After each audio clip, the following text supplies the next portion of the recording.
aquilo que entendemos que é na beleza da sua santidade. Como e muito feliz pelo privilégio de estar pela primeira vez no seio fraterno dessa casa. Eu agradeço a recepção, a hospitalidade. Que Deus Cristo possa abençoar toda a casa do Moriá no nome de Jesus. Amém. Louva a Deus pela vida do pastor Wagner, junto com a sua casa, sua comitiva de obreiros, essa membresia tão abençoada. Agradeço ao pastor Cosme por ser essa porta de acesso para que chegássemos aqui. Pastor Cosme é um amigo de alguns anos. Eu louvo a Deus pela vida dele, pela nossa irmã Cláudia. É um casal abençoado. A família já foi apresentada, a Patrícia, o Abacuque, o Lucas. Nós temos o prazer de estar adorando a Deus com vocês e servi-los com a palavra. Deus abençoe o missionário. Continue sendo esse instrumento nas mãos. Amém? Vamos lá, meus amados. Atos, capítulo 16, versículo 31. Se você achou, me dê um sinal dizendo amém. Amém. E eles disseram: creio no Senhor Jesus Cristo, e serás salvo tu e tua casa. E eles disseram: creio no Senhor Jesus Cristo, e serás salvo tu e tua casa. Amém? Amém. Você pode levantar uma mão direita comigo, se você pode. E assim comigo, eu minha casa, vamos servir ao Senhor. Aponte a plaquinha essa do seu lado e diga: você e sua casa vai servir a Deus. Você tem isso? Glória a Jesus.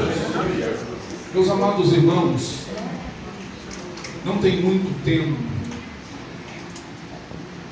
um jornal britânico fez uma investigação, uma reportagem, e a pauta era sobre homens e mulheres que mais influenciaram a história da humanidade. Qual os homens que deixaram o maior legado para a humanidade? Quais foram aqueles que, de alguma forma, de algum jeito, de alguma maneira, impactou uma sociedade, mudou os modos operantes de uma geração? Qual as pessoas que mais inspiraram o ser humano? E entre os nomes que estavam na lista estavam Madre Teresa de Calcutá, Mahatma Gandhi, Abraham Lincoln, Martin Luther King e tantos outros. Mas no topo da lista, em primeiro lugar, o nome do homem que mais influenciou a raça da humanidade foi Jesus. Glória a Deus. Nunca houve homem tão brilhante como ele. Nunca houve homem tão extraordinário como este. Um homem que a sua pregação era poderosa, a sua mensagem era impactante. Os seus ensinamentos, além de serem profundos, eram inspiradores. Era quase impossível alguém estar no meio da plateia, da massa, da multidão, ouvindo o bom mestre pregar e conseguir sair do mesmo jeito. A história foi tão pequena para ele que não conseguiu fazê-lo refém apenas nos seus dias. A história do Cristo foi tão extraordinária que ela ultrapassou a cerca do templo. Ela ultrapassou a muralha do templo e continua impactando vidas até hoje. Mas em segundo lugar, o homem que mais influenciou foi o apóstolo dos gentios, o homem de Tarso, Paulo, o apóstolo do Senhor Jesus, maior bandeirante da fé cristã, considerado por muitos como o pai da teologia, o maior implantador de igrejas, o maior pastor que já houve na história, o maior missionário, um evangelista por vocação, um homem apaixonado pelas almas, um homem apaixonado pela evangelização.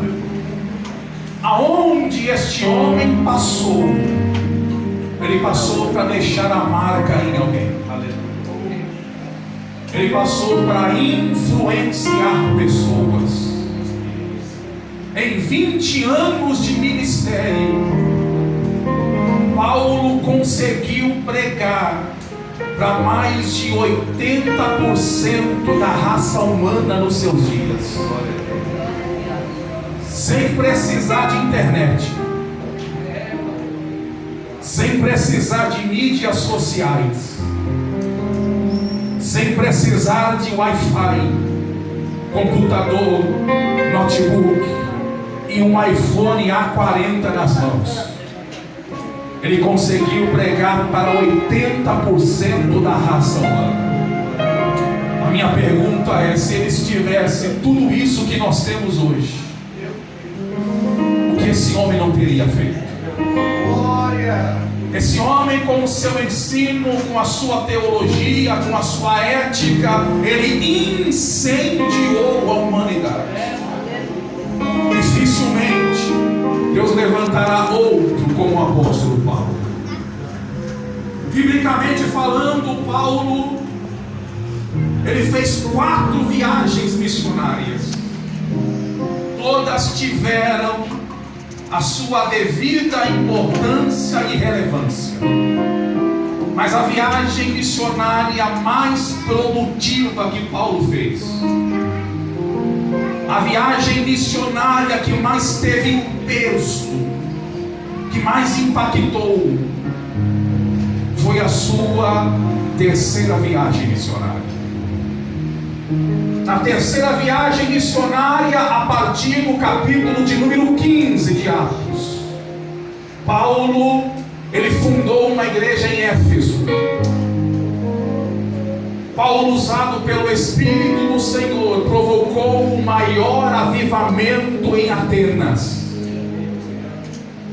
Paulo salvou pela palavra a casa de Eunice e Loide, influenciando diretamente a vida de Timóteo, que passou a ser o seu discípulo, o seu aluno.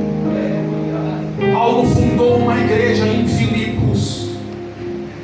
Paulo fez uma grandiosa obra. E é na cidade de Filipos que Paulo, num diálogo com um carcereiro, está pregando para ele e dizendo: crê no Senhor Jesus e será salvo tu e a tua casa.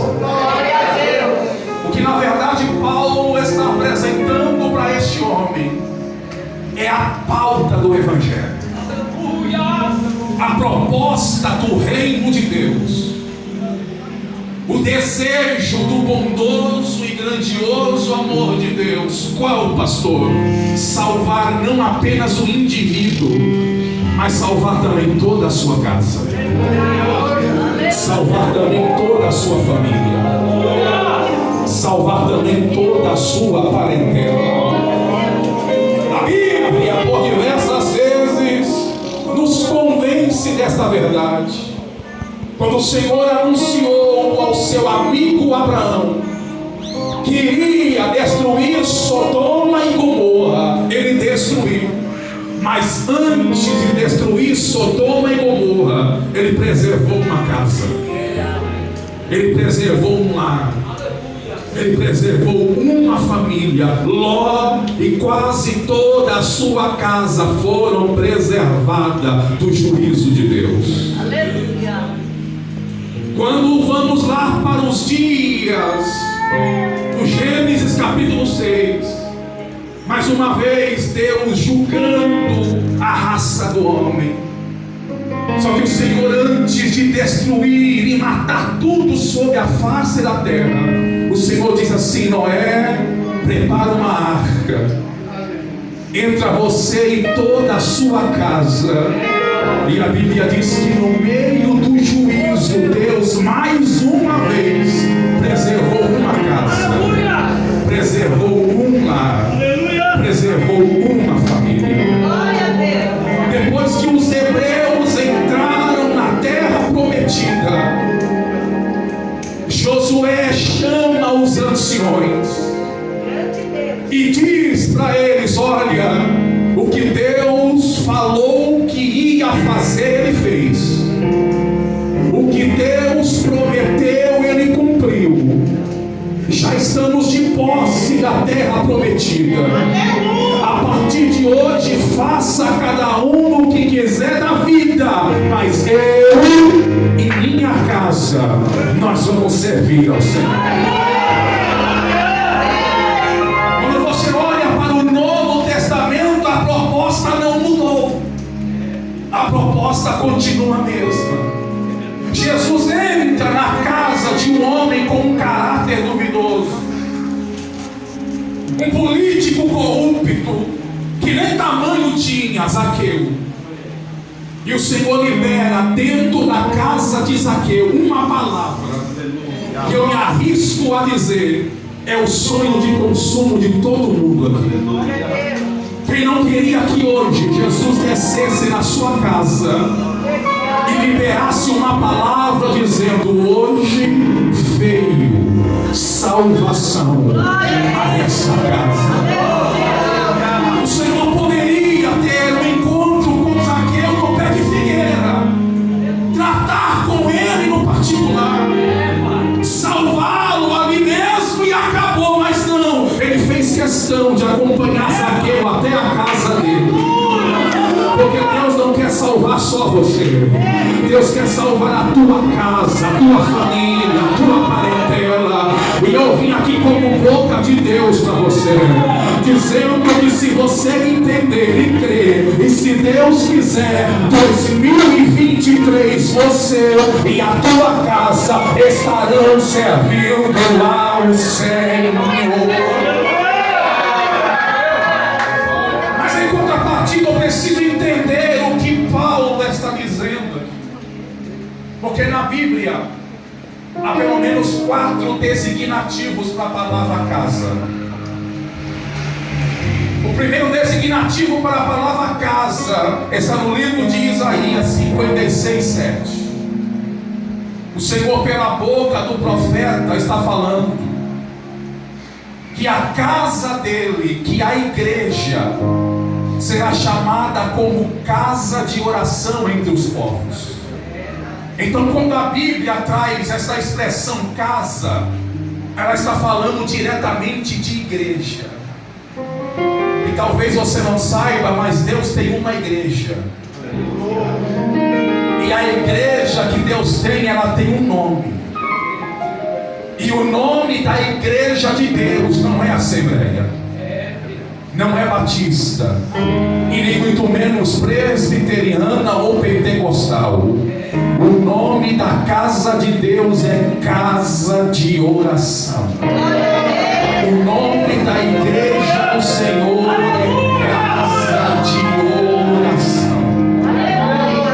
O segundo designativo para a palavra casa está em João capítulo 14.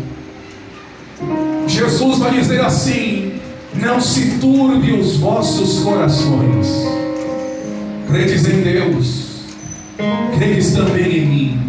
Pois na casa de meu Pai há muitas moradas.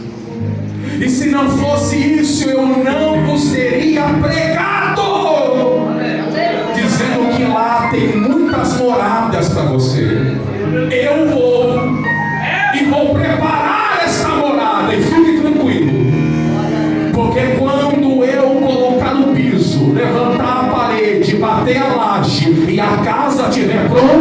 eu voltarei e vos levarei comigo, para que onde eu estiver, vós estejais também. Ou seja, quando a palavra utiliza essa expressão casa, ela está falando do céu. O céu é a verdadeira casa do crente. Não é o teu duplex, não está enseada do Guarujá. A tua casa não é aquele sobradão que você mora. A tua casa não é aquela mansão com jardins do Morumbi e do Aimbi. Casa de crente não é aqui na terra. A casa de crente é no céu. A terceira vez que a palavra casa ela aparece é em 1 Coríntios 3,16. E Paulo diz assim que nós somos templo, casa, morada do Espírito de Deus. Então, para Deus, nós somos uma casa. Quando Deus te olha, não te olha como um ser humano, Ele te olha como uma casa. Só que Deus não mora em qualquer casa. Deus, para morar em nós, esta casa tem que estar arrumada, restaurada, ajustada. O maior escritor poético cristão do mundo, C.S. Lewis, ele era um ateu antes da sua conversão. Passou por um câncer em fase terminal. E de tanto ouvir crente falar de Jesus, no leito de morte ele fez uma oração. E não é que Jeová estava lá para ouvir. Ele disse assim: Deus, se você existe, faz de mim a tua casa, faz de mim a tua morada. E Deus falou no coração de Lewis, dizendo: eu tenho o maior prazer de fazer de você a minha casa. Só que antes de eu chegar para morar primeiro, eu vou fazer ajustes nessa casa. Vou derrubar as paredes que estão tortas. Vou arrumar o telhado que está furado. Vou consertar o piso que está quebrado. E depois que eu fazer a reforma, eu prometo entrar nessa casa e nunca mais sair de dentro dela. Jesus está aí dentro de você. O Espírito de Deus faz morada aí dentro. E volta e meia, Ele vai fazer umas reformas nessa casa. Toda vez que for preciso e necessário, Ele vai fazer uma manutenção nesta casa. Vai doer, vai causar constrangimento, vai causar dor, vai causar sofrimento, mas depois que a reforma estiver pronta, o nome dele será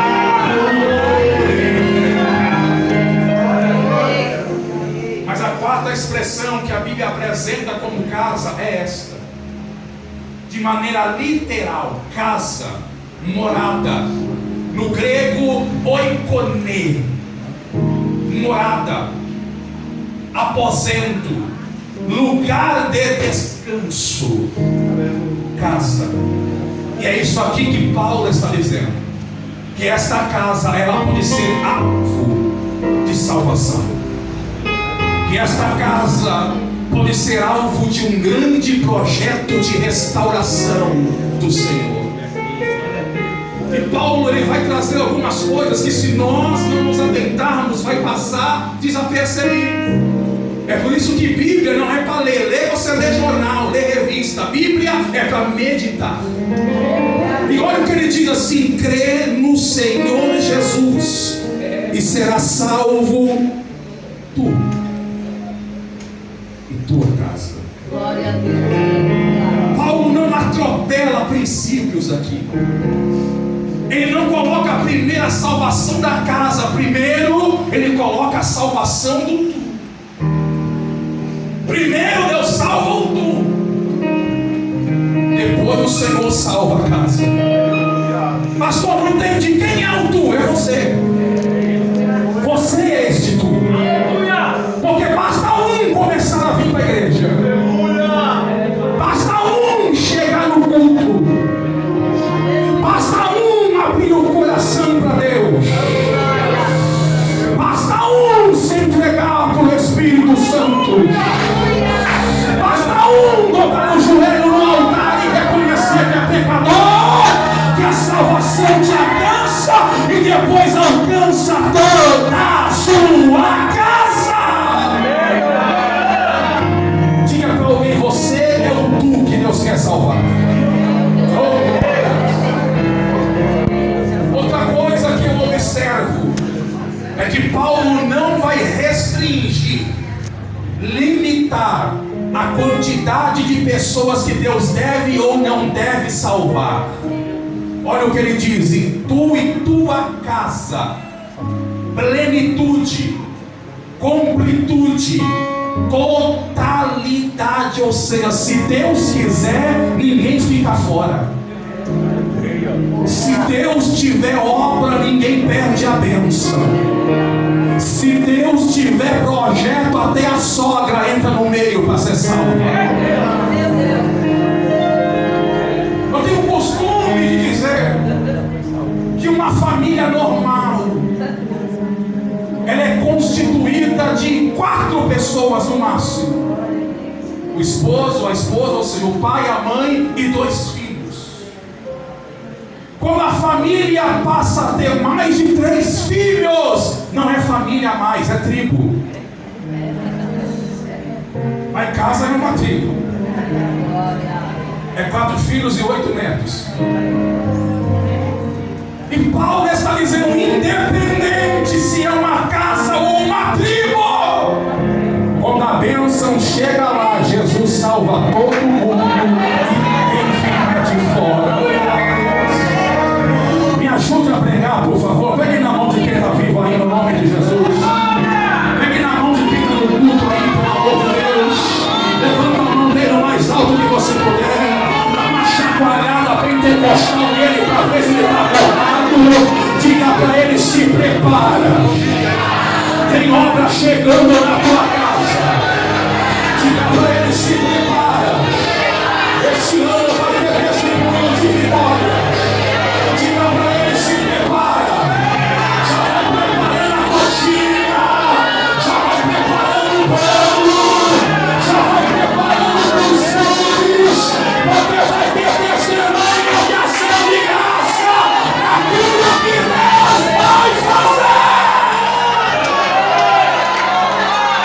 Oh, eu estou sentindo Jesus.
soldado no PCC. 50 anos para tirar de cadeia. E o Senhor fez uma obra. Aleluia. O Senhor restaurou. O Senhor transformou. O Senhor libertou. Ele quebrou algemas e abriu o portão do Carandiru e me colocou aqui fora. E o Senhor me tirou de dentro do Carandiru e me trouxe aqui nessa noite para dizer: vou fazer também uma obra na tua casa. Vou fazer também uma obra na tua família. Porque teus filhos é meu, diz o Senhor.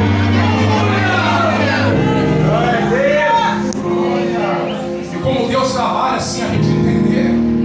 Deus pegou eu, um presidiário, e colocou para casar com uma gerente de biqueira. Era gerente, mas filha de pastor, filha de missionária. Minha sogra faz 45 anos obra no presídio lá em Pernambuco. Esse ano ela ganhou a chave do prefeito da cidade como cidadã ilustre da cidade. Mas a filha dela está ficando cocaína e maconha. Aí Jesus, para salvar os dois, colocou os dois juntos. E está ali a minha amiguinha, a nega mais linda deste mundo, cheia do Espírito Santo. Tem um cabelo duro, mas eu amo ela, sabe? Aleluia. Olha o projeto salvação que Deus tem. A cidade de Filipos, aqui em Atos 16. Paulo entrou em 2 casas para evangelizar. Paulo entrou em 2 casas, em 2 residências para pregar o evangelho. Na primeira, ele entrou na casa de uma mulher chamada Lídia, da cidade de Filipos, vendedora de púrpura. Ou seja, era uma mulher que ela tinha tempo de trabalhar na feira, cuidar da casa, dos filhos e do marido, e ainda tinha tempo de todo dia ir na beira do rio orar. Eu não sei há quanto tempo Lídia ela ia para a beira do rio orar, mas aqui aparece o primeiro círculo de oração da história. A princípio você não entende o porquê de tanto orar, mas a história vai se desenrolando e você compreende o porquê da oração de Lídia. Em contrapartida, Paulo está num barco, indo para outra banda. Aí no meio da calada da madrugada, Deus se apresenta para Paulo e diz: Paulo, muda a roda desse barco aí. Paulo, eu estou mudando o script da história. Paulo, eu estou mudando o GPS da viagem. Você não vai mais para lá, você vai passar a Macedônia. Aleluia. E agora você entende o poder da oração que uma mãe tem, o poder da oração de uma esposa. Enquanto Lídia está na beira do rio orando, o Senhor está mudando o curso do barco, só para trazer Paulo para ser reforço para uma mãe ou uma esposa que está orando na beira do rio. Eu não sei quanto tempo você, mamãe, papai, esposa, esposo, está orando, mas se isso te serve como palavra de esperança, pega ela. Não sai da beira do rio, não. Continua na beira desse rio. Continua orando do jeito que você está. Porque um dia lançaram um decreto na minha vida: esse aí não passa dos 12, esse aí não passa dos 15, esse aí não passa dos 18. Mas enquanto alguém estava decretando a minha morte, tinha uma Lídia na beira do rio, todos os dias orando pela minha vida. Era como se Lídia estivesse orando assim: Jeová, manda alguém para fazer uma visita lá em casa. Manda alguém para pregar lá em casa. Manda alguém para orar lá em casa. E Deus mudou, irmãos, uma navegação todinha, um planejamento todinho, só para atender a oração de uma mãe e de uma esposa. Esse Jesus continua o mesmo. Ele vai atender também as tuas petições acerca da sua vida. E a Bíblia diz que Paulo chega, encontra com Lídia. Lídia traz Paulo para casa. Paulo prega, evangeliza. Deus faz a obra, irmãos.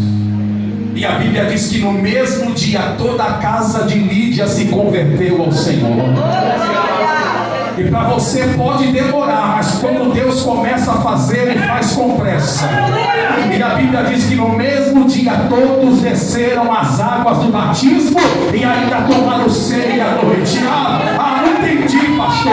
Pode estar demorando para você, mas quando Ele começar a fazer a obra, Ele vai fazer com tanta pressa que você vai se assustar. Ou seja, vai virar pregador rápido, vai virar pastor rápido, vai virar ganhar alma rápido, vai virar uma bênção rápido. E uma primeira casa que Jesus entrou para salvar, escute bem que eu vou encerrar. Jesus entrou porque alguém resolveu orar. Jesus salvou uma casa através da oração. Você tem dúvidas ainda que orar ainda vale a pena? Você tem dúvidas ainda que orar ainda é o melhor caminho? E a obra vai continuando. Paulo continua pregando. Só que a Bíblia diz, meus irmãos, que o diabo não apanha calado. Porque quando Paulo chegou em Filipos, o inferno automaticamente abriu falência. O diabo, desesperado porque está perdendo espaço e almas, armou uma emboscada, uma cilada para Paulo e Silas. Eles foram presos, a história você conhece. Foram julgados em praça pública, foram açoitados, vilipendiados, humilhados, maltratados e foram lançados no cárcere da cidade, amarrado com pé em mãos. Só que o diabo, meus irmãos, ele acha que trabalha de maneira perfeita, mas não trabalha. Deus trabalha. Deus trabalha sem deixar brechas. Deus trabalha com riquezas de detalhes e peculiaridades. Mas o diabo, por mais sagaz e astuto que ele seja, ele trabalha mas deixando pontos e falhas. Sabe como é que o diabo poderia sair vitorioso dessa? Se ele tivesse colocado Paulo numa cela e Silas em outra cela. Mas aí ele armou tudo isso, mas acabou esquecendo de colocar Paulo e Silas na mesma cela. E aí, irmão, dois crentes pentecostal juntos, não deu outra. Um começou a orar, outro começou a cantar. E aí Jesus fez uma promessa em Mateus 18:20. Pega essa: aonde estiver dois ou três reunidos em meu nome, eu estarei presente. Oh glória! E Paulo começa a orar, Silas começa a cantar, e estão cantando com o corpo machucado, estão cantando com o corpo ferido, estão cantando com o sangue descendo na canela. E sabe o que me chama a atenção? É que quem está preso e ferido está cantando e louvando, mas o carcereiro que está solto está dormindo. Vou repetir: quem está preso e machucado está cantando, mas o carcereiro que está solto e livre está dormindo. Aí a Bíblia diz que perto da meia-noite, enquanto Paulo e Silas oravam e cantavam hinos a Deus, o Senhor mandou um terremoto no cárcere, abalou todas as estruturas, a prisão de todas foram soltas e o Senhor foi glorificado. Eu nunca vi um terremoto, quando chega, começar pelo teto, começar pela parede, Quando um terremoto chega, sabe aonde que ele começa? Pelo alicerce. Porque uma grande obra é pelo alicerce que Deus começa, movendo a estrutura, movendo a base, movendo a envergadura do ambiente. Aí a Bíblia diz que o carcereiro, desesperado, pensando que os presos fugiram, pula na frente de Paulo e Silas, desembanha a espada e tenta se matar.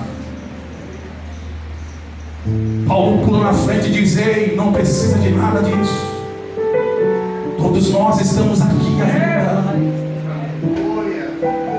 E o carcereiro sabia que se alguém fugisse, era pena capital de Roma, ele teria que pagar com a própria vida, da maneira mais sofrida possível. É por isso que ele tenta se matar. E ele pergunta desesperadamente: como eu posso fazer para me salvar? E é quando Paulo e Silas juntos respondem: crê em Jesus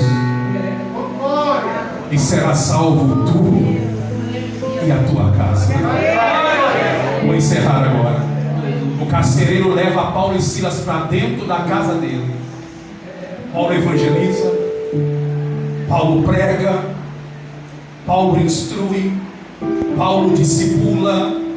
E da mesma bênção que Lídia gozou, o carcereiro com a sua casa vai gozar também. Jesus também salva aquela casa. Eles também se batizam em águas. E uma história que era para acabar em tragédia terminou com testemunho de vitória. Vou encerrar e orar com você agora. A primeira casa, Jesus salvou através da... Só quem está vivo através da... A segunda casa, Jesus salvou através do... terremoto. Eita, irmãos. Precisou um terremoto acontecer para Jesus salvar uma casa. Precisou um terremoto acontecer para alguém acordar para a vida. O que um terremoto causa? Um terremoto, quando chega, chacoalha tudo, não é? Balança tudo, não é assim? Treme tudo. E o Senhor está perguntando para alguém aqui: vai esperar o terremoto? Vai esperar eu dar uma chacoalhada? Vai esperar eu dar uma balançada em tudo na sua vida? Para você entender a obra que eu tenho em você. E eu não quero assustar ninguém, porque essa não é a proposta, mas eu conheço gente e o câncer precisou chegar para vir para Jesus. Tem pessoas que eu conheço que precisou perder pessoas para se aproximar de Deus. Tem gente que eu conheço que precisou a empresa falir para se converter. Tem gente que eu conheço que precisou passar pelo vale da sombra e da morte para entregar a vida para Jesus. E o Senhor, como não fala com quem não veio, e fala com quem está presente, é para alguém que Ele está falando aqui. Vai esperar o terremoto? Meu Deus! Porque se precisar eu vou permitir. Se precisar eu vou dar uma chacoalhada. Se precisar eu vou colocar no leito. Se precisar eu vou fechar a porta. Se precisar eu vou permitir a falência. Se precisar eu vou permitir o diagnóstico chegar. Mas fica tranquilo, porque se eu não salvar na oração, eu vou salvar no terremoto. Mas se eu vou salvar, diz o Senhor aqui nessa casa, nessa noite.